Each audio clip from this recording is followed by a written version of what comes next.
நீங்கள் பரிசுத்தம் உள்ளவர்கள் ஆக வேண்டும் என்பதே தேவ சுத்தமாயிருக்கிறது. சொல்லுங்களேன். அந்தபடியே வேசி மார்க்கத்திற்கு விலகி இருந்து தேவனை அறியாத அஞ்ஞானிகளைப் போல மோக இச்சைக்குட்படாமல் உங்களில் அவனவன் தன் தன் சரீர பாண்டத்தை பரிசுத்தமாயும் கனமாயும் ஆண்டு கொள்ளும்படி அறிந்து இந்த விஷயத்தில் ஒருவனும் மீறாமலும் தன் சகோதரனை வஞ்சியாமலும் இருக்க வேண்டும். முன்னமே நாங்கள் உங்களுக்கு சொல்லி சாட்சியாக எச்சரித்தபடி இப்படிப்பட்ட விஷயங்கள் எல்லாவற்றையும் குறித்து கர்த்தர் நீதியை சரி கட்டுகிறவராயிருக்கிறார். அடுத்த வசனம். தேவன் நம்மை அசுத்தத்திற்கு அல்ல பரிசுத்தத்திற்கே அழைத்திருக்கிறார். ஹல்லேலூயா.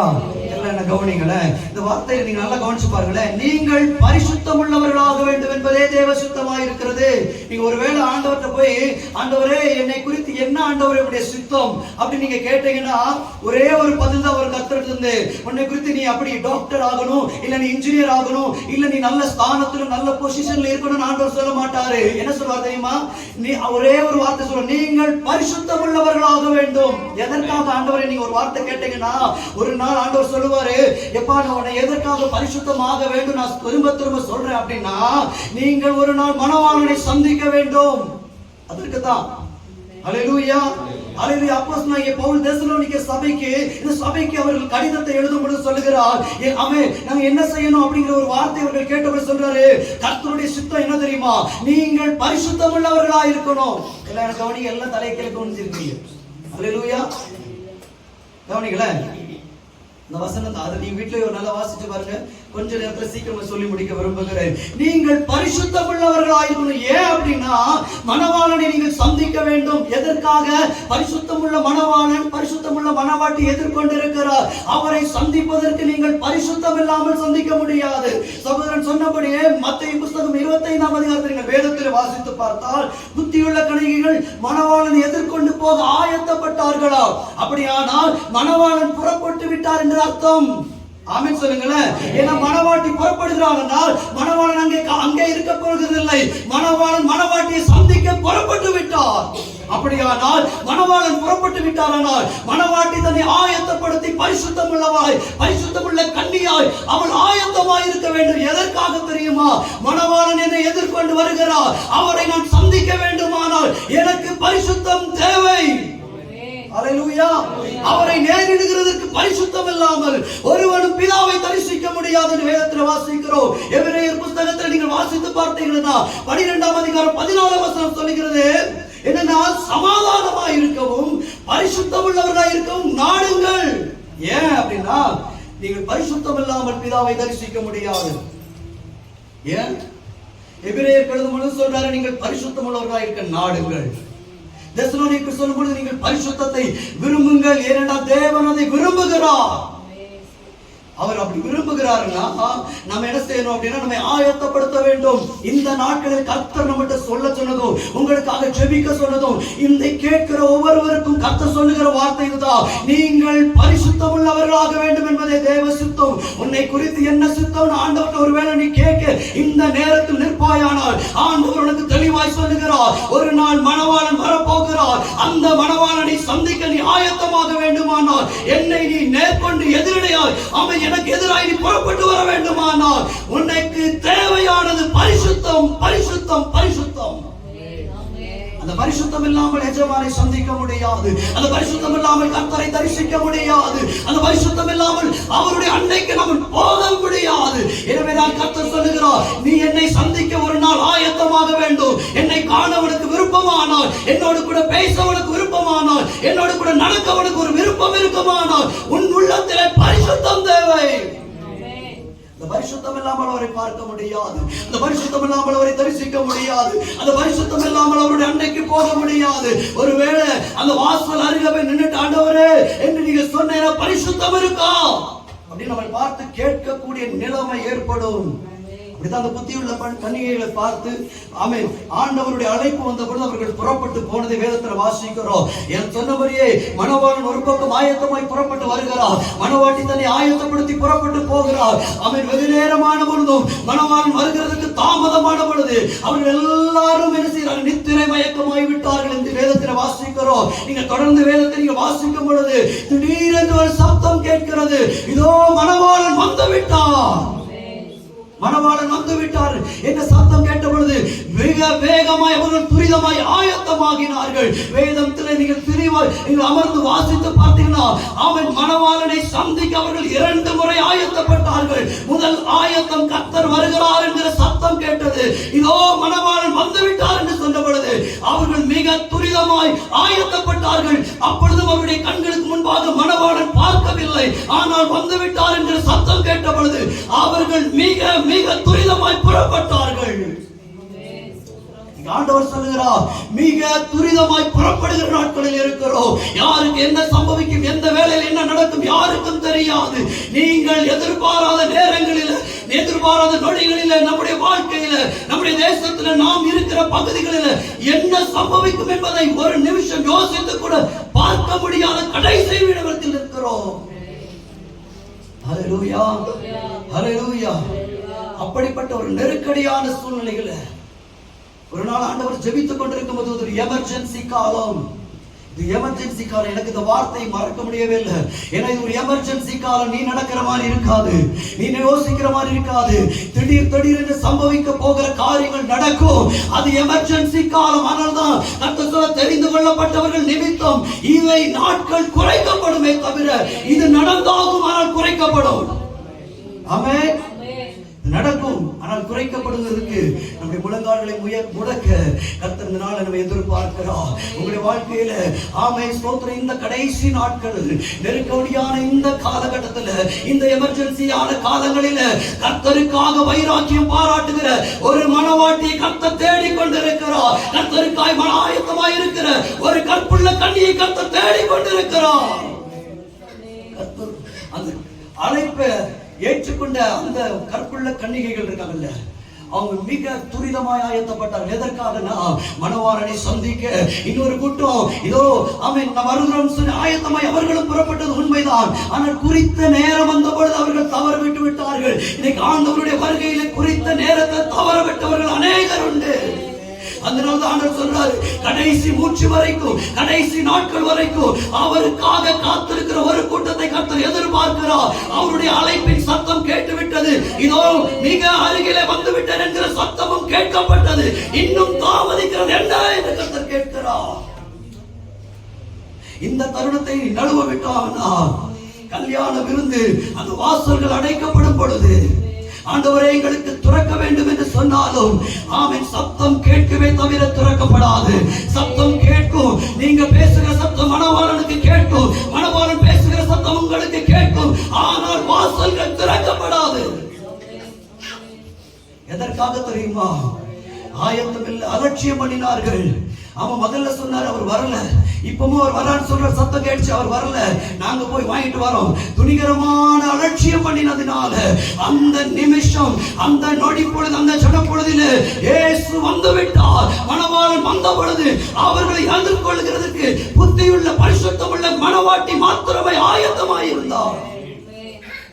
சபையை கர்த்தர் எதிர்பார்க்கிறார். ஒரு புத்தியுள்ள மணவாட்டியாய், புத்தியுள்ள மணவாளனை எதிர்கொள்ள ஆமென் புத்தியுள்ள மணவாட்டி ஆயத்தமாய் இருக்க வேண்டும் என்று கர்த்தர் விரும்புகிறார். ஹல்லேலூயா, ஹல்லேலூயா. அப்படிப்பட்ட ஒரு எதிர்பார்ப்பை நம்மை இந்த நாட்களில் கர்த்தர் எதிர்பார்த்து கொண்டிருக்கிறார். நீ வேதத்துல கவனமா வாசித்து பார்த்தீங்கன்னா பிதாவாகிய தேவனை சந்திக்க நமக்கு பரிசுத்தம் தேவை. ஆமென் சொல்லுங்களேன். பிதாவாகிய தேவனை சந்திக்கிறதுக்கு பரிசுத்தம் வேணும். பரலோக ராஜ்யத்துக்குள்ள தீட்டும் அசுத்தமா இருக்கிற எதுவும் உள்ளே பிரவேசிக்காது.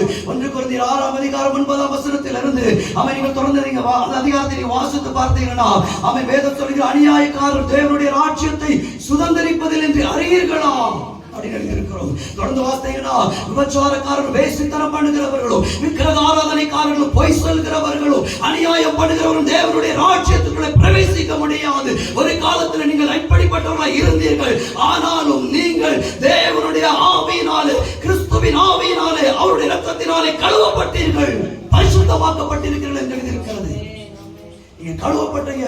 ஒரு நாள் நம்ம அப்படித்தான் இருந்தோம், பாவம் செய்து கொண்டிருந்தோம், அநியாயம் செய்து கொண்டிருந்தோம். நம்ம அந்த பாவத்தினுடைய பாவம் நமக்குள் இருந்தது. ஆண்டவர் சொல்ல, ஒரு நாள் நம்மை சந்தித்த பொழுது, அந்த சந்திப்பு நம்முடைய வாழ்க்கையில அவருடைய இரத்தத்தினாலே கழுவப்பட்ட பொழுது நாம் தேவனால் பரிசுத்தமாக்கப்பட்டிருக்கிறோம். ஆமென், ஆமென், அல்லேலூயா. அப்படிப்பட்ட ஒரு பரிசுத்தம், அந்த பரிசுத்தம் தான் அதற்குள் என்று பண்ண முடியும். அநியாயமும் தீட்டுவது பரலோக ராஜ்யத்திற்குள்ள போக முடியாது. இன்னும் நமக்குள்ளாக அப்படிப்பட்ட பாவங்கள், இன்னும் நமக்குள்ளாக நம்முடைய இருதயத்திற்குள்ளாக அப்படிப்பட்ட எண்ணங்களோ அப்படிப்பட்ட நினைவுகளோ இருந்தால் அது பரலோக ராஜ்யத்திற்குள் பிரவேசிக்க முடியாது. தீட்டும் அசுத்தமாய் இருக்கிற யாரும் பிரவேசிக்க முடியாதானால் பரிசுத்தம் ஒன்றே அதற்குள் பிரவேசிக்க முடியும். பரிசுத்தம் ஒன்றே அதற்குள் பிரவேசிக்க முடியும். பரிசுத்தம் ஒன்று மாத்திரம்தான் அதற்குள் பிரவேசிக்க முடியும். ஹல்லேலூயா, ஹல்லேலூயா. பரிசுத்தம் மாத்திரம்தான் அதற்குள்ள பிரவேசிக்க முடியும். ஆண்டவர் இந்த நாளில் நம்மளை எதிர்பார்க்கிறார், மற்றவங்களோட அல்ல. 10-11 வாழ்கிறதுக்கு நம்மை தெரிந்து கொள்ளவில்லை. மணவாளனாகிய ஆமென் ஆண்டவர் மணவாட்டியாகிய சபை இந்த நாளை எதிர்பார்த்து காத்திருக்கிறார். எதற்கு தெரியுமா? அவருடைய வருகைக்கு நம்ம ஆயத்தமுள்ளவர்களாக இருக்கணும். வருகைக்கு நீங்கள் ஒருவேளை இன்னும் தாமதிப்பீர்களானால், இன்னும் ஒருவேளை நம்ம தாமதிப்போம் ஆனால், அவன் மணவாளன் புறப்பட்டு விட்டார் என்கிற சத்தம் கேட்டும் நாம் தாமதிப்போமானால், மணவாளன் புறப்பட்டு விட்டார், நிச்சயமாய் சந்திப்பார்.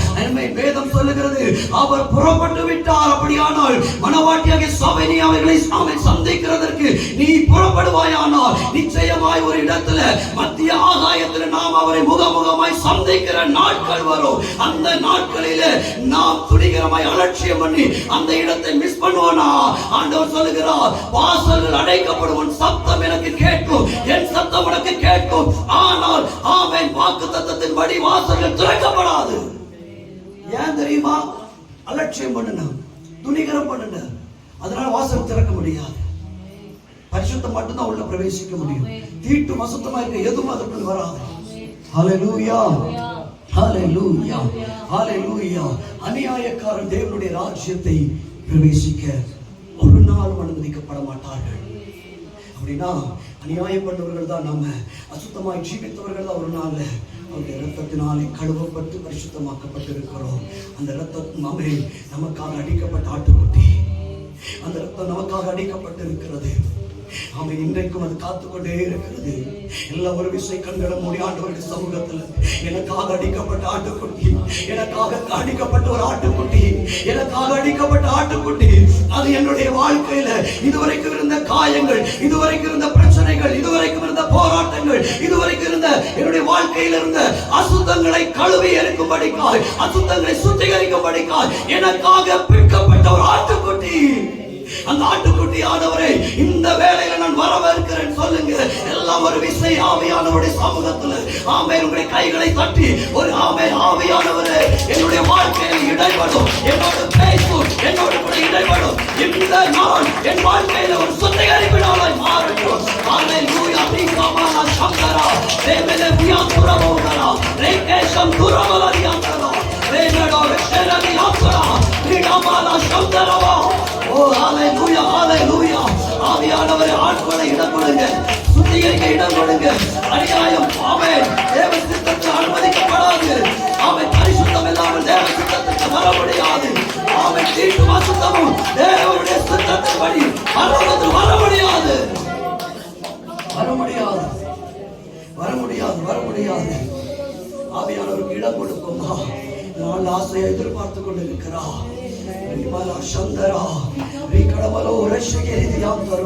தீட்டும் அசுத்தம் ஒன்றும் தேவனுடைய ராஜ்யத்திற்குள்ளே பிரவேசிக்க முடியாது. ஆண்டவர் அதை எதிர்பார்க்கல. அப்படி உங்களை நம்மளை எதிர்பார்க்கல. ஏன்னா நீ புத்தியுள்ள கன்னிகையாய் பரிசுத்தமுள்ள மணவாட்டியாய் என்னை நீ சந்திக்க ஒரு ஆண்டவர் அப்படி எதிர்பார்க்கிறாரு. நம்ம கைவிடப்பட்டவர்கள் அவர் எதிர்பார்க்கல. ஏன்னா அவர் எதிர்பார்ப்போடு புறப்பட்டு வருகிறார். அவர் எதிர்பார்ப்போடு புறப்பட்டு வருகிறார். எதற்கு தெரியுமா? அவன் எதிர்பார்ப்பு, என் மணவாட்டி புறப்பட்டுட்டா, என்னுடைய சபை புறப்பட்டு விட்டது, என் ஜனம் புறப்பட்டு விட்டது, அவர்களை நான் சந்திக்க போகிறேன் என்கிற ஆசையோடு புறப்பட்டு வந்திருக்கிறார். ஆசையோடு புறப்பட்டு வந்திருக்கிற மணவாளனை ஏமாற்றுகிறது பாவம்.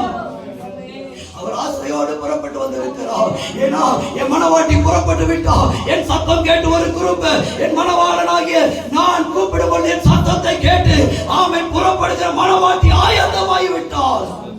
நான் அவளை சந்திக்க போகிறேன். அவள் அலங்கரிக்கப்பட்டவளை பரிசுத்தம் உள்ளவாய் பரிசுத்த வஸ்திரத்தோடு என்னை சந்திக்கும்படி ஆயத்தத்தோடு வந்து கொண்டிருக்கிறார். நான் அவளை சந்தோஷத்தோடு ஆமென் அவளை வரவேற்க போகிறேன். என் கரத்தை வைத்து அந்த மணவாட்டியை பிடித்து ஆமென் என்னோடு கூட கல்யாண விருந்து சாலைக்குள் கொண்டு போக போகிறேன்.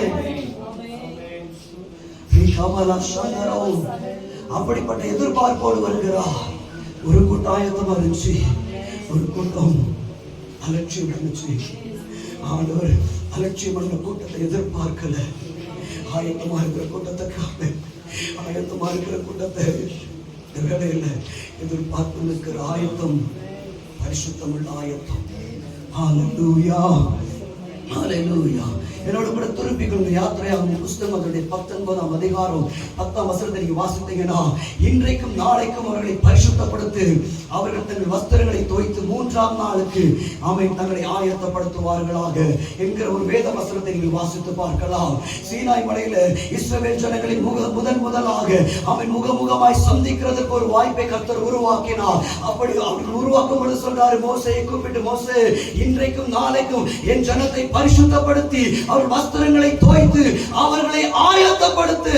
எதற்காக என்றால், நான் சீனாய் மலையில பிரத்யட்சமாய் அவர்களுக்கு தரிசனமாக போகிறேன், அவர்களோடு பேச போகிறேன், அதனால நீ அவர்களை ஆயத்தமாக்க வேண்டும் என்று சொன்னார். மோசே மிக விரைவாக இறங்கி வந்து ஜனங்களை ஆயத்தப்படுத்துகிறார். 2 நாட்கள் பரிசுத்தப்படுத்துகிறார். அதனாலதான் முன்னாடியே சொன்னேன், தீட்டாய் இருக்கிற ஒன்றும் தேவனை பார்க்க முடியாது, தேவனை தரிசிக்க முடியாது, தேவனோடு நேரம் செலவிட முடியாது. நாம எவ்வளவுதான் முயற்சி செய்தாலும் பரிசுத்தம் இல்லாமல் தேவனை ஒரு காலம் ஒருவனும் கண்டதில்லை, ஒருத்தரும் பார்க்க முடியாது.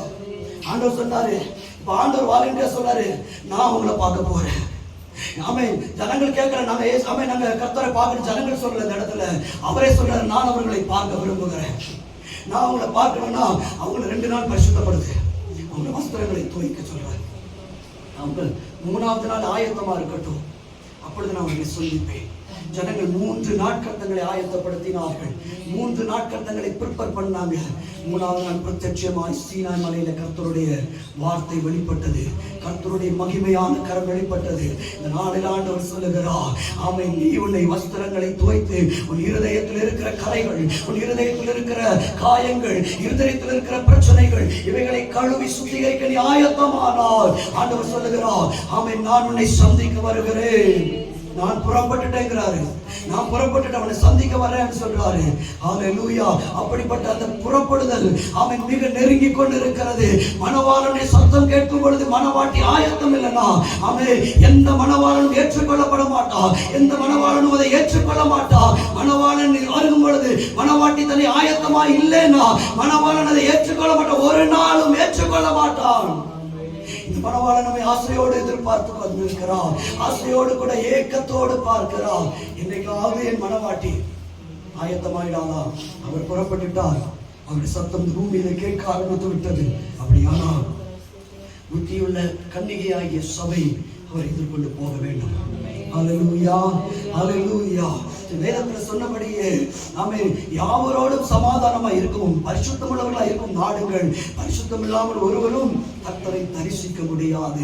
ஆமென். அந்த வேதத்தை தொடர்ந்து வாசித்தீங்கன்னா, ஒருவரும் தேவனுடைய கிருபை இழந்து போகாதபடி யாதொரு கசப்பான வேர் முளைத்தெழும்பி அவன் கலகம் உண்டாக்குறதினாலே அநேகர் தீட்டுப்படாதபடிக்கும் ஒருவனும் வேசிக்கலனாகும், ஒருவேளை போஜனத்துக்காக தன் சேஷ்டபுத்திர பாகத்தை விற்று போட்ட ஏசாவை போலவும் சீர்கட்டனாக இராதபடிக்கு எச்சரிக்கையாயிருங்கள். எபிரேயர் புஸ்தகம் 9ஆம் அதிகாரத்தில் வாசிக்கிறோம். அப்படியானா ஆண்டவர் சொல்றாரு, அந்த கடைசி நேரத்தை அலட்சியம் பண்ணிடக்கூடாது. இவ்வளவு நாள் ஆண்டவரை ரட்சிக்கப்பட்டிருக்க, இத்தனை வருஷம் நான் ஆலயத்துக்கு வந்துட்டேன், இத்தனை நாட்கள் நான் வந்திருக்கிறேன், ஆனா ஒரு நிமிஷத்துல கூட அலட்சியம் பண்ணுறதுக்கு வாய்ப்பு இருக்கும். ஏசா ஒரு செகண்ட்ல ஒரே ஒரு நேரம் அவனுக்கு பசி எடுத்து அந்த ஒரு நிமிஷத்தை அலட்சியம் பண்ணிட்டான். அவன் எனக்கு இந்த சேஷ்டபுத்திர பாகம் நான் இதை வைத்து என்ன அந்த ஸ்தானத்தை விட்டு கொடுத்ததுனால அவன் அந்த இடத்தை அளந்தான். அந்த இடத்தை அவன் விட்டு கொடுத்ததுனால பின்னாடி அது தேடி அலைந்து கண்ணீர் விட்ட பொழுது கூட அது அவனுக்கு கிடைக்கலன்னு வேதத்தில் எழுதியிருக்கிறது.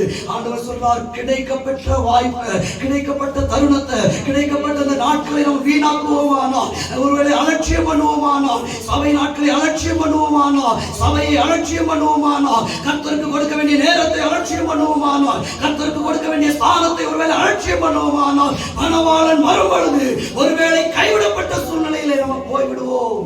அதனால சொல்றாரு, கிருபையின் நாட்கள், கிருபை நாட்கள்.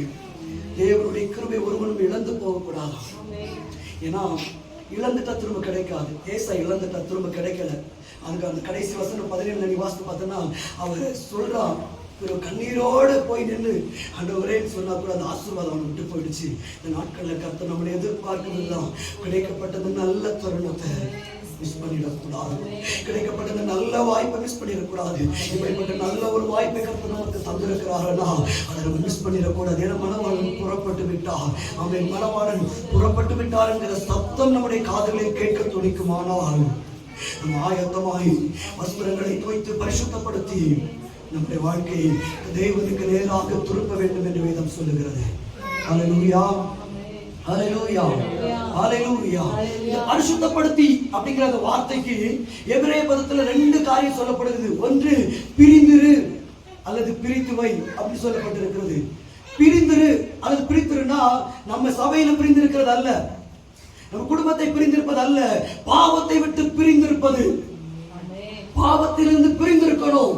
இந்த உலகத்தின் அசுத்தத்திலிருந்து நம்ம பிரிந்திருக்கணும். அவர்கள் செய்கிறதை போல நாம் செய்ய முடியாது, அவர்கள் நடக்கிறதை போல நாம் நடக்க முடியாது, அவர்கள் அவன் கலந்து கொள்கிற கூட்டங்களில் நாம் கலந்து கொள்ள முடியாது, அவர்கள் நடக்கிற மாதிரி நம்ம நடக்க முடியாது. ஏன் தெரியுமா?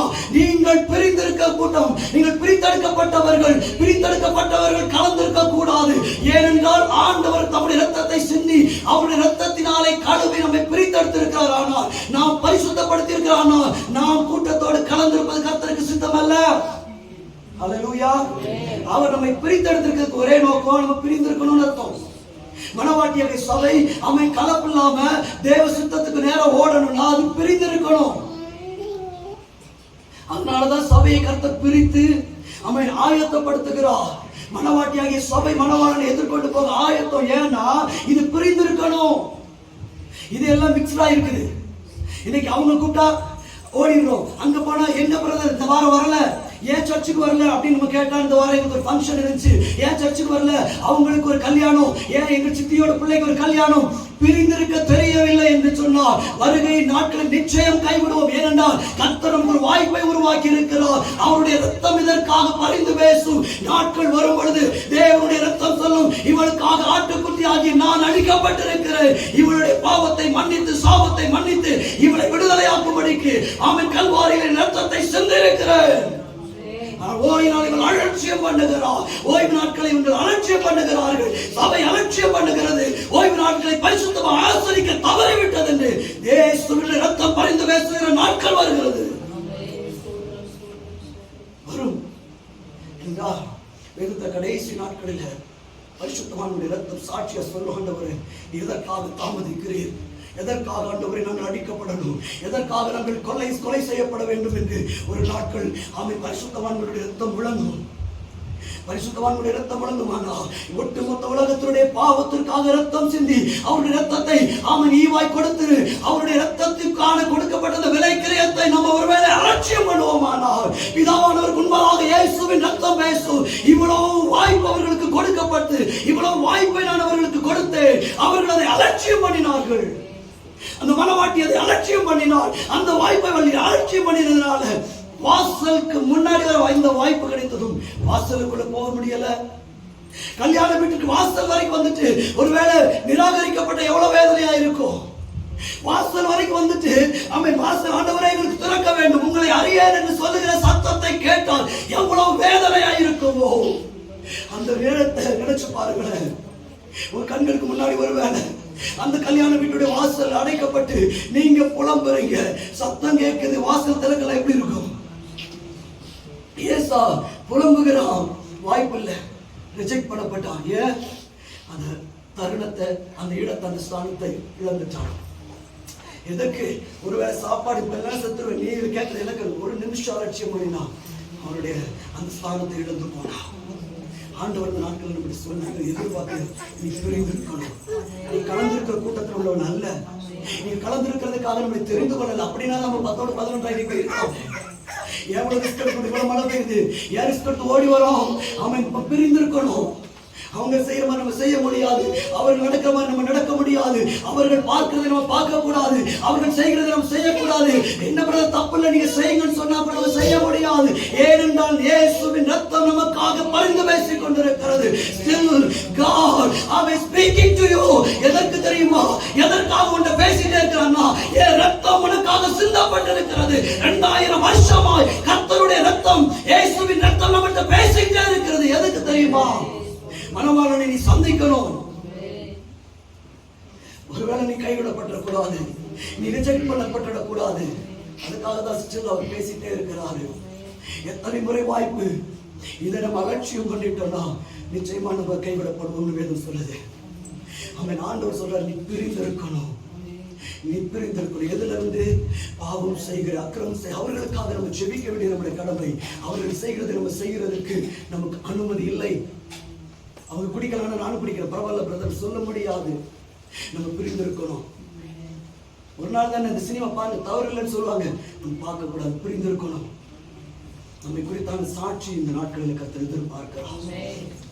நம்ம எங்க இருக்கிறோமோ நம்முடைய ஸ்தானத்தை கர்த்தர் எதிர்பார்க்கிறார். ஏன்னா நம்ம கற்புள்ள மனவாட்டியாய் ஆயத்தப்பட வேண்டும். ஹல்லேலூயா, ஹல்லேலூயா, ஹல்லேலூயா. ஒன்று பரிசுத்தம், அப்படி பரிசுத்தப்படுத்து அப்படி சொன்னா ஒண்ணு பிரிந்து இருக்கணும், அல்லனா பிரித்து வை ஆண்டவர் சொல்றாரு. இப்ப நம்ம ரெண்டுலயும் செய்தே ஆகணும். ஏன்னா இது ஒரு இக்கட்டான நிலைமையில நிக்கிறோம். நம்ம இன்னைக்கு உலகத்தோடது, இந்த உலகத்தின் ஆசபாசங்கள் நம்மளால பிரிய முடியல. கவனிங்க, கவனிங்க. உலகத்தில் இருக்கிற இந்த நம்ம காரியங்களோடு இப்ப நம்ம என்னன்னா மெர்ஜ் ஆயிட்டோம். ஹல்லேலூயா, ஆமாவா இல்லையா? இந்த உலகத்தில் இருக்கிற இப்ப இருக்கிற சிச்சுவேஷன்ல பாத்தீங்கன்னா மெர்ஜ் ஆகி மிங்கிள் ஆயிட்டோம். ஏன்னா இப்ப ஆண்டவர் சொல்லி நீ பிரிந்திருக்கணுங்கிறாரு. நம்ம எங்க பார்த்தாலும் மிங்கிள் ஆயிட்டோம். இப்ப நமக்கு இன்னைக்கே இப்பவே நீங்க கொஞ்சம் யோசித்து பாருங்க, இது முடிஞ்ச நிறைய ஃபங்க்ஷன் இருக்கும், இருக்கா இல்லையா? ஈவன் எனக்கு அழைப்பு வந்துச்சு, எல்லாம் நம்ம மெர்ஜாய் தான் இருக்கிறோம். எதற்கு? நம்ம அப்படிதான் இருக்கிறோம். ஆனாலும் ஓய்வு நாளுக்கு கொடுக்க வேண்டிய கனமும் முக்கியத்துவம் கொடுக்க தவறிட்டோம்னா, அலட்சியம் பண்ணணும். ஆண்டவர் எதனாலும் மன்னிப்பாரு, அலட்சியம் பண்ணது ஒரு நாளும் மன்னிக்க மாட்டார். ஏன்னா ஏசாவுக்கு எவ்வளவு பெரிய முக்கியமான ஸ்தானத்தை கொடுத்தாலும் அந்த ஸ்தானத்தை கொடுத்து அவன் அலட்சியம் பண்றான். பின்னாடி அதை போராடுறான், ஐயோ இதோடைய வேல்யூ, இதோடைய மகிமை இவ்வளவு பெருசான அவன் தேடி போராட வாய்ப்பு கிடைக்கல. அவனுக்கு இவ்வளவு பெரிய மகிமையான வாய்ப்பை ஒருவேளை சாப்பாட்டுக்காக இழந்துட்டேனே, இவ்வளவு பெரிய வாய்ப்பை நான் ஒருவேளை சாப்பாட்டுக்காக இழந்து போயிட்டு பின்னாடி தேடி போய், ஆண்டவரே எனக்கு ஒரு ஆசீர்வாதம் வேணும். ஈசாக்கு அப்பா எனக்கு ஒரு ஆசீர்வாதத்தை தரணும் மகனே, எல்லாத்தையும் அவனுக்கு நான் கொடுத்து அவனை ஆசீர்வதித்துட்டேன், அவன் ஆசீர்வாதமாக இருப்பானே. பின்னாடி தேடின வாய்ப்பு கிடைக்கல, பின்னாடி சான்ஸ் கிடைக்கல. ஆனா பின்னாடி அவனுக்கு ஒரு வாய்ப்பு, கேட்கறதுக்கு ஒரு வாய்ப்பு கிடைத்தாலும் அந்த சான்ஸ் நிராகரிக்கப்பட்டது. ஏன் தெரியுமா? அன்னைக்கு அலட்சியம் பண்ணலாம். ஹல்லேலூயா, ஹல்லேலூயா, ஹல்லேலூயா. நீங்க வேதத்தை கவனமா வாசித்து பார்த்தீங்கன்னா, ஆண்டவர் உலகத்தை சிருஷ்டிக்கும் போது சொல்றாரு, வெளிச்சம் உண்டாக கடவுது அப்படின்னு சொல்றாரு. இரண்டாவது, வெளிச்சத்தை இருளை வெவ்வேறாக பிரிந்திருக்க கடவுள் சொல்லுவாரு. அதுக்கு என்ன சொல்லுவாரு? அத நல்லதே என்று கண்டார். நம்ம வெளிச்சத்துக்காக அழைக்கப்பட்டிருக்கிறோம் அப்படின்னா இருளை மிக்ஸ் பண்ணக்கூடாது. வெளிச்சத்துக்காக அழைக்கப்பட்டவர்கள் இருளை மிக்ஸ் பண்ணவே கூடாது. ஏன்னா ஆண்டவர் ஒரு விஷயத்தை நல்லதுன்னு காணும் போது, இல்ல ஆண்டவர் நான் மிக்ஸ் பண்ணிருப்பேன்னா அவர் கெட்டதுன்னு தான் பார்ப்பார். ஹல்லேலூயா. அப்ப அப்படிப்பட்ட ஆண்டவர் சொல்றாரு, வெளிச்சம் உண்டாக கடவுள் சொன்னார், வெளிச்சம் உண்டாயிருச்சு. இன்னைக்கு ஆண்டவர் சிலுவையில அவர் ரத்தத்தை சிந்தி, ஆண்டவரே இவர்களுடைய பாவங்கள் மன்னிக்கப்படும் சொன்ன பொழுது அது மன்னிக்கப்பட்டு விட்டது. இன்னைக்கு என்ன தெரியுமா? ஆண்டவர் சொல்றாரு, வெளிச்சத்துக்குள் பிள்ளைகளாய் நீங்க அழைக்கப்பட்டிருக்கிறீர்கள். இருளோடு நீங்க ஒட்டிக்கொள்ள கூடாது, உலகத்தோடு நீங்க ஒட்டிக்கொள்ள கூடாது. உலகத்தின் ஆசைகள் இழுக்கலாம், உலகத்தினுடைய மாயமாயங்கள் நம்மளை இழுக்கலாம். உலகத்துல அவர்கள் வீடை கட்டுகிறார்கள், அல்ல அவங்க அதை செய்யறாங்க, அதை நம்ம இழுத்துக்கொண்டே இருக்கலாம். ஆனா சொல்றாரு, உனக்கு தேவையானது நான் இந்த பூமியில் என்னெல்லாம் வேணுமோ அதை உனக்கு நான் தருவேன். நீ அதை அலைந்து அவர்களை போல தேடி அலைய வேண்டியதில்லை. ஆண்டவர் சொன்னார், முதலாவது தேவனுடைய ராஜ்யத்தை நீ தேடுவாயானால் இவைகள் எல்லாம் உனக்கு கூட கொடுக்கப்படும். பூமியிலும் நீ ஆசீர்வதிக்கப்பட்டிருப்பாய், பரலோகத்திலும் நீ ஆசீர்வதிக்கப்பட்டிருப்பாய். அப்படியானால் ஆண்டவர் சொன்னாரு, இந்த இருளோடு நீ மிக்ஸ் பண்றதற்கு அதிகாரம் இல்லை. உன்னை தடை பண்ணி வச்சிருக்கிறேன். ஏன்னா அதுக்கு முன்னாடி ரத்தம் சிந்தப்பட்டிருக்குது. ஆனா அந்த நேரமா அந்த அதிகாரத்தை நம்ம மீறுறோம். அது பாவம். அவர் நமக்கு அவ்வளோ விலையேறப்பட்ட அந்த ரத்தத்தை சிந்தி கொடுத்த அந்த ரத்தத்தை, அந்த அதிகாரம் உள்ள ரத்தத்தை நம்ம மீறுறதுதான் பாவம். மீறுதலே பாவம் வேதத்தில் எழுதியிருக்கிறது. அப்படிப்பட்ட மீறுதலை கத்திருந்த நாட்களில் அவன் பரலோகம் அங்கீகரிக்க போவதில்லை. பரலோக ராஜ்யம் அதுக்குள்ளே அவன் போகிறதுக்கு அதை நம்ம அனுமதிக்காது. ஏனென்றால் நீங்க உள்ள போகும்பொழுது மீறுதல் தடுக்கும். உங்களை நீங்களே போனாலும் அந்த வாசல்ல மீறுதல் என்கிற அந்த ஆவி உங்களை தடை செய்து வெளியே புறம்பாக்கி தள்ளி போடு. ஏன் தெரியுமா? நீ கர்த்தருடைய வார்த்தையை மீறினாய், சபையை அலட்சியம் பண்ணினாய். அவன் சமுதாயத்திற்கு நீ ஆசீர்வாதமாய் இருக்கல. நீ உலகத்துக்கு ஒத்த வேஷம் தரித்துக் கொண்டிருந்த ஆண்டு சொன்னாரு, நான் உலகத்தார் அல்லாததை போல நீங்களும் உலகத்தார் அல்ல. நான் உலகத்தார் அல்ல அப்படின்னா நீங்க உலகத்தார் அல்ல என்கிறாரு. அப்படிப்பட்ட அவன் நம்ம கர்த்தர் நம்மை அழைக்கிறார். இந்த நாட்களில் நான் புறப்பட்டு விட்டு என்னுடைய வருகையை நீ ஆயத்தமாகணும்னா, ஒரு பரிசுத்தம் உள்ள கற்புள்ள மனவாட்டியாய் நீ என்னை சந்திக்க ஆயத்தமானார். இதோ நான் புறப்பட்டு விட்டு என்னுடைய சத்தம் உனக்கு ஒருவேளை கேட்க இல்லைனா, என்னுடைய சத்தம் உனக்கு ஒருவேளை கேட்கலனா, இன்னும் நீ ஆயத்தமாகவில்லை. இன்னும் நீ ஆயத்தமாகல. ஒருவேளை கேட்கலனா ஆயத்தமாகல. அவர் வருகிறார் வருகிறார் என்று சொல்லுகிற சத்தம் எங்கே? பிதாக்கள் தொடங்கி இன்னைக்கு வரைக்கும் சொல்லுங்க, எப்பப்பா அவர் வருவார் அப்படின்னு சொல்லி என்னைக்கு ஒரு மனுஷன் கேட்கிறானோ அன்னைக்கு தேவனுடைய வாக்குத்தத்தங்கள் மிக இரண்டாவது ஆயத்தத்துக்குள் புறப்பட்டு விட்டோம் என்று அர்த்தம். இன்னைக்கு உலகத்துல எல்லாரும் சொல்லுவாங்களே, ஏன் அப்பொழுது சொல்லிக்கொண்டே இருக்கிறீங்களே, இயேசு வருவார் இயேசு வருவார் இயேசு வருவார் சொல்லிட்டு இருக்கீங்களப்பா, எப்பப்பா அவங்க இயேசு வருவார் ஒருவேளை உங்கள்கிட்ட யாராவது கேட்டா, அந்த வேலை இரண்டாவது மணவாளன் மிக நேராய் வந்து விட்டார், மிக சமீபமாய் வந்து விட்டார் என்று அர்த்தம். நான் சொன்னேன், புத்தியுள்ள மனவாட்டி ஆயத்தமாய் புறப்படும் பொழுது அவருக்கு 2 ஆயத்தம் தேவைப்பட்டது. முதல் ஆயத்தம் அவள் தன்னை ஆயத்தப்படுத்தினார், புறப்பட ஆரம்பித்தார். 2வது ஆயத்தம் அவர் ரொம்ப வந்துட்டார், துரிதமாய் ஆயத்தப்பட்டார். இப்ப துரிதமாய் ஆயத்தப்படுகிற நாட்களில் நாம் காத்துக் கொண்டிருக்கிறோம். எப்ப வேணாலும் என்ன சம்பவிக்கலாம். ஒரு இமை பொழுதுல கண் மூடி கண் திறக்கும் பொழுது சில இடங்கள் இல்லாமல் போகலாம். யாருக்கு தெரியும்? யாருக்கு தெரியும்? ஆனா அந்த நேரத்தில் நம்ம காக்கப்படணும். அந்த இரவு நம்ம காக்கப்படணும். அந்த நொடி பொழுது நம்ம காக்கப்படணும். அந்த நிமிஷம் நாம் காக்கப்பட வேண்டும். யாருக்கு தெரியும் இந்த தேசத்தில் என்ன நடக்க போகிறது என்று? ஆனாலும் மணவாளனை சந்திக்க ஆண்டவர் இந்த நாளில் அவர் அழைப்பு விடுகிறார். நான் புறப்பட்டு விட்டு என்னுடைய ஆயத்தத்தை, என்னுடைய சத்தத்தை நீ கேட்க ஆயத்தமானார். இதோ நான் புறப்பட்டு விட்டேன் என்கிற சத்தம் தேசம் எங்கு முழங்குகிறது. மணவாட்டியாகி நீ ஆயத்தமா அப்படி கேட்கிறார். ஹல்லேலூயா ஹல்லேலூயா ஹல்லேலூயா. நீ வேதத்தை நல்ல கவனிச்சு பாத்தீங்களா? ஏதேன் என்கிற தோட்டத்தை ஆண்டவர் மிக நேர்த்தியாய் பரிசுத்தமாய் அழகாய் உண்டாக்கி வைத்திருந்தார். எதற்காகனா, பரிசுத்தமான ஒரு பாத்திரத்தை 2 பேரை கொண்டு உள்ள வச்சாரு. யார? ஆதாம் ஏவாள். அந்த தோட்டத்தில் எல்லாமே இருந்தது, ஒன்றிலும் குறைவில்லை. அந்த தோட்டத்துக்காக நல்ல கவனிச்சுக்கோங்க, அந்த தோட்டத்துக்காக ஆதாம் பிரயாசப்படல. அந்த தோட்டத்தில் உருவாக்கப்பட்ட எந்த கனிகளுக்காகவும் ஆதாம் என்ன செய்யல? அந்த தோட்டத்தில் நடவும் இல்லை, என்ன செய்யல? நீர் பாய்ச்சவும் இல்லை. தண்ணீர் அங்க இருக்குது, கனிகள் அங்க இருக்குது, எல்லாமே இருக்குது. எதற்குமே அவன் பிரயாசப்படல, எல்லாமே அவனுக்கு நேர்த்தியாய் கொடுக்கப்பட்டது. ஆனால் என்னைக்கு தெரியுமா? என்னைக்கு அந்த தேவ சத்தத்தை விட்டு பாவத்துக்காக என்னைக்கு அவன் அந்த சத்தத்தை விட்டு கொடுத்தானோ, பகலில் குளிர்ச்சியான வேளையில் இயேசு அவரை சந்திக்கிறார், அவரோடு பேசுகிறார், உலாவுகிறார், எல்லாம் நடக்கிறது. ஆனால் முதல் முறையாக அவன் பாவத்துக்கு தன்னை விட்டு கொடுத்த பொழுது, ஆதாமும் ஏவாளும் பாவத்துக்கு தன்னை விட்டு கொடுத்த பொழுது, அவன் அங்கிருந்து பரிசுத்தம் இழந்து விட்டார்கள். அந்த பரிசுத்தத்தை இழந்து போன பொழுது அந்த பரிசுத்தமான இடத்திற்கு அவர்கள் அனுமதி இல்லை. நீ கவனிச்சு பாத்தீங்களா? ஏதேன் தோட்டத்துக்கு கர்த்தர் பின்ன அவங்க அனுமதிக்கல. ஒருவேளை திருப்பி உள்ள வந்து சுடரொளி பட்டயத்தை வச்சுட்டாரு. ஏன் அப்படின்னா, இவன் மறுபடியும் உள்ள போக முடியாது. பாவம் பிரவேசித்த எந்த மனுஷனாலும் பரலோக ராஜ்யத்துக்குள்ள போக முடியாது. அதனால கர்த்தர் சொன்னார், இனி ஒரு வாய்ப்பு இவர்களுக்கு கிடையாது. என கொடுக்கப்பட்ட எல்லா தருணத்தையும் இவர்கள் பயன்படுத்தி இருக்கலாம், ஆனால் அந்த தருணத்தை அலட்சியம் பண்ணினார்கள். கர்த்தர் முகமுகமாய் பேசின நேரத்தை விட்டு சாத்தான் பேசுகிற காரியத்துல ரொம்ப கவனமாய் கவனம் செலுத்தினாங்க. தினமும் சந்திக்க வந்தார், தினமும் நேரம் செலவிட்டார். அந்த நேரத்தை விட்டுட்டு சாத்தான் சொல்றது இது சாப்பிடு, பாவம் இல்ல, தப்பு இல்லைன்னு சொல்றதை கேட்கறதுக்கு ஆர்வம் கொண்டார்கள். அது நிமித்தம் என்ன நடந்துச்சு தெரியுமா? தேசத்துல அந்த ஏதேன் தோட்டம், பரிசுத்தமான தோட்டத்தை அவர்கள் இழந்து போனார்கள். மீண்டும் போக கூட அவர்களுக்கு வாய்ப்பு கிடைக்கல. சுடரொளி பட்டை முன்னாடி நிற்கிறது, உள்ள போக முடியல. அப்படிப்பட்ட ஒரு துரதிர்ஷ்டவசமான ஒரு சூழ்நிலைகள் அவர்களுக்கு நேரிட்டது. காரணம் என்ன தெரியுமா? பாவம். ஒரு உலகத்துல ரெண்டு விஷயம் மனுஷனை பிரிக்கும். ஒன்று என்ன தெரியுமா? உங்களுக்கு நம்ம சொல்றோமே, திருமணம் முடிக்கும் போது ரெண்டு பேரும் உடன்படிக்கை பண்ணுவாங்க. எப்படி பண்ணுவாங்க? வாழ்விலும் தாழ்விலும் சுகத்திலும் சுகவினத்திலும் மரணம் எங்களை பிரிக்கும் மட்டும்.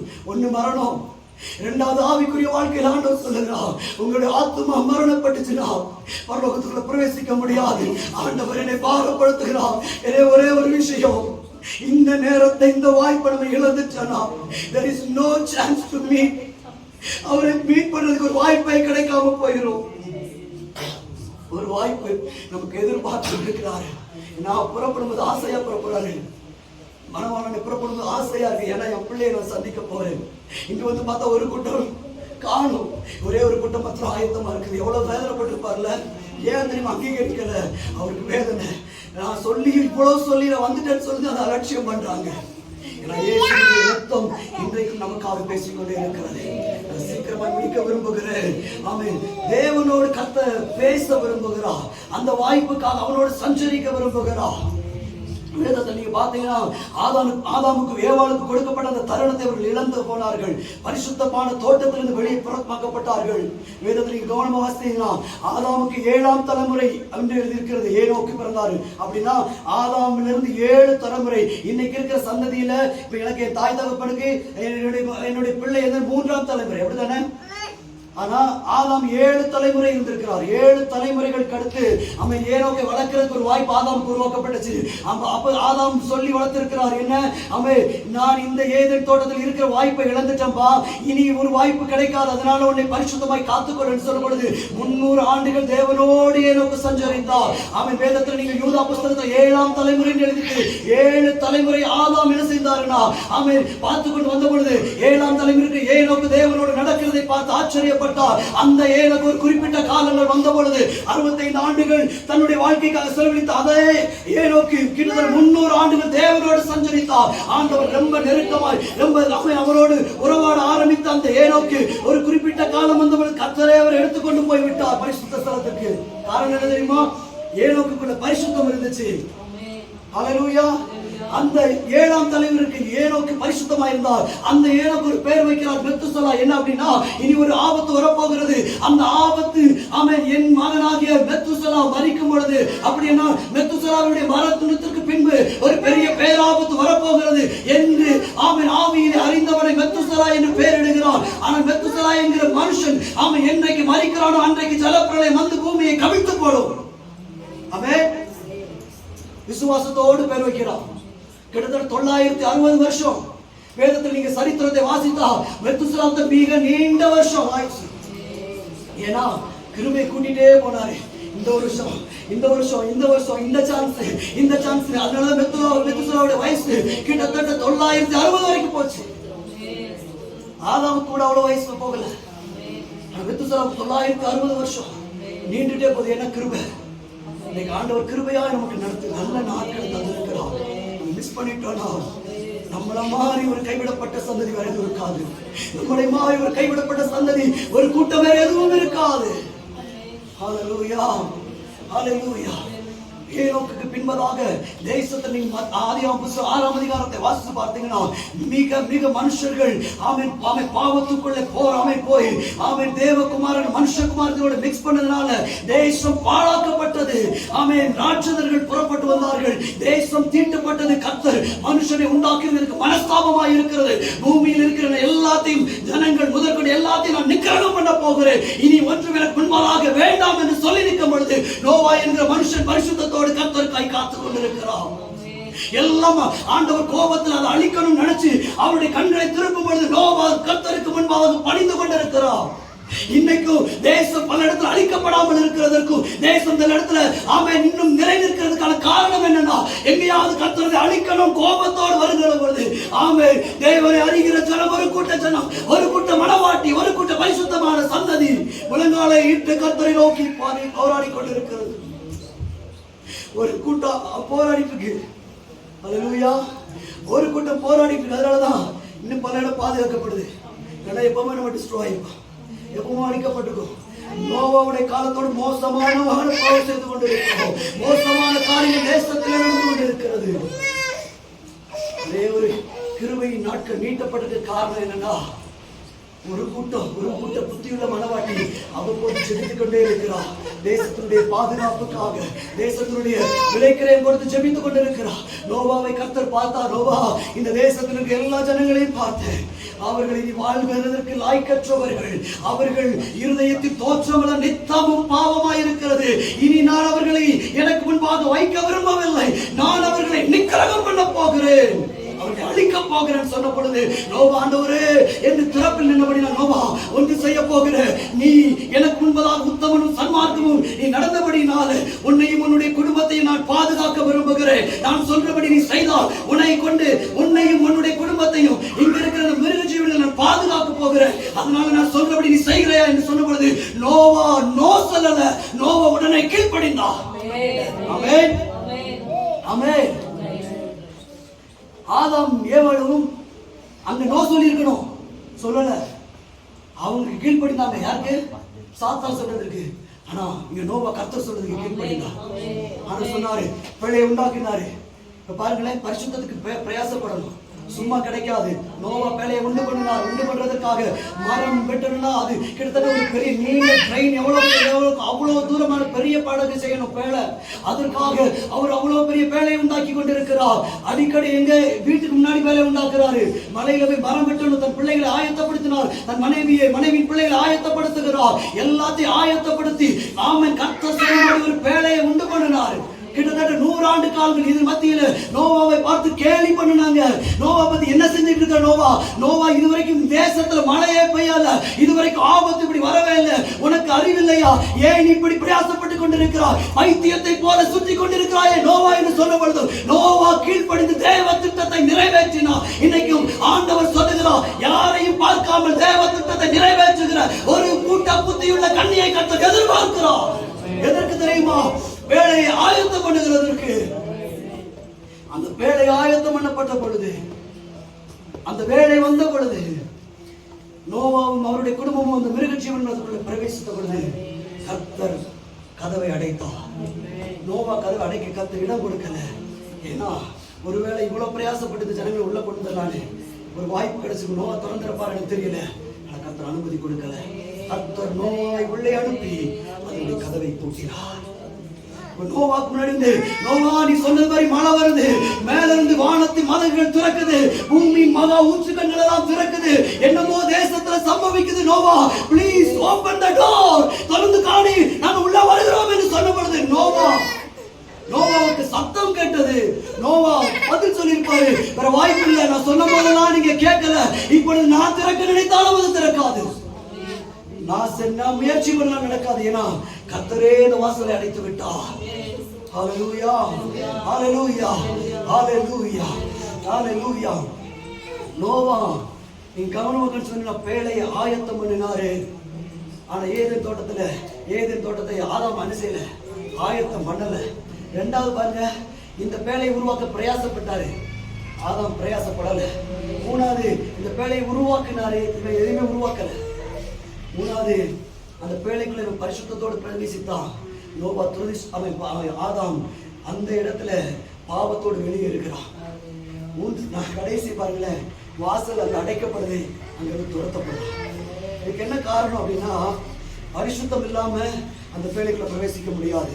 வீட்டும் அசுத்தமா இருக்கிறதும் தேவைக்குள் பிரவேசிக்க முடியாது. எல்லா ஒரு விஷயம் ஆமென். எல்லா இடமும் இருக்கலாம் தேவ சமூகத்துல. ஆமென். நாளில் ஆண்டவர் உங்களுக்கு சொல்லுதுதான், இயேசு என்கிற பேழை உங்களுக்காக ஆயத்தமாக்கப்பட்டு இருக்கிறது. நான் போய் ஆமென் உங்களுக்காக ஒரு ஸ்தலத்தை ஆயத்தம் பண்ணி ஆமென் மீண்டும் உங்களை அழைத்துக் கொள்ள வருகிறேன் என்று சொன்னவர், இதோ அவர் பேழையை ஆயத்தமாக்கி வைத்து விட்டார். பேழை ஆயத்தமாக்கப்பட்டிருக்கிறது. இந்த பேழையை உருவாக்குகிறதுக்கு ஆண்டவராக இயேசு கிறிஸ்து 2000 வருடங்களுக்கு தம்முடைய முன்பதாகவே தம்முடைய இரத்தத்தை சிந்தினார். எதற்காக தெரியுமா? அந்த பேழையை உருவாக்குகிறதற்கு இயேசு என்கிற பேழை உங்களுக்காக ஆயத்தமாய் இருக்கிறது. ஆயத்தம் உள்ளவர்கள் அந்த பேழைக்குள் பிரவேசிக்க முடியும். எல்லாம் சீக்கிரத்தில் எழுந்திருக்கலாம், நம்ம சீக்கிரமா ஜெபித்து முடிக்க போகிறோம். ஹல்லேலூயா. இந்த பேழை நமக்காக ஆயத்தமாய் இருக்கிறது. இந்த பேழை ஆமென் ஆயத்தமா இருக்கு. ஒரு நாள் வரும் பொழுது இந்த பேழை அடைக்கப்பட போகிறது. அந்த பேழை அடைக்கப்படுகிறதுக்கு முன்பதாக ஆயத்தம் உள்ளவர்கள் எல்லாரும் அதற்குள்ளே வருவார்கள். ஆயத்தமில்லாத ஒன்றும் அதுக்குள்ள பிரவேசிக்க முடியாது. வெளிப்படுத்துற புத்தகத்துல வாசிக்கும் பொழுது ஆண்டவரே இவர்கள் யார், இவர்கள் யார் ஆண்டவரே, இவர்கள் யார்? அவர்கள் ஆட்டுக்குடி இரத்தத்தினாலே தோய்க்கப்பட்டவர்கள், அவர்கள் நிந்தைக்கும் அவமானத்துக்கும் உட்படுத்தப்பட்டவர்கள், அடிக்கப்பட்டவர், கொலை செய்யப்பட்டவர்கள், ஆமை வாளினால் வெட்டப்பட்டவர்கள். இவர்கள் யார்? இவர்கள் பரிசுத்தவான்கள். பரிசுத்தம் உள்ளவர்கள் தான் தேவனுடைய ராஜ்யத்திற்குள்ளே பிரவேசிக்க முடியும். ஆண்டவர் நாளில் எதிர்பார்க்கிறார். ஆண்டவரே இன்னும் எதிர்பார்க்கிறார். இன்னும் பேலை ஓப்பனா இருக்குது.